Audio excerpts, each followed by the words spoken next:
lagi-lagi kita kumpul di masuk ke sebelah asal tinggal dengan bola satu pergerakan cukup bahaya dan kali ini sebelah sekalian pergerakan Hendra masih Hendra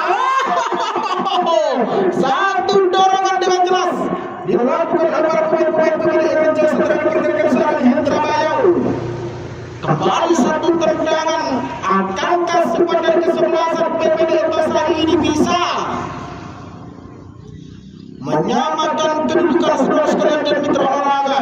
Yuk, mari kita saksikan bersama-sama agar betis sudah dibangun layaknya tembok Cina dengan rapatnya barisan kali ini.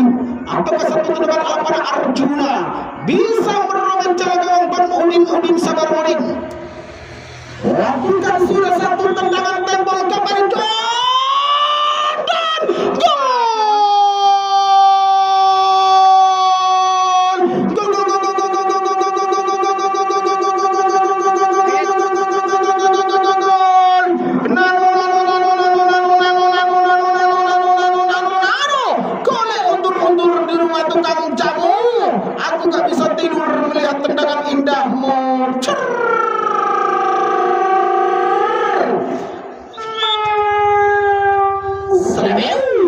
Saudara-saudara sekalian dan mitra olahraga, akselerasi dengan akurasi yang sangat sempurna dan berkelas melalui free ball di mana Andri Bayau kembali dia melepaskan satu tembakan cedir.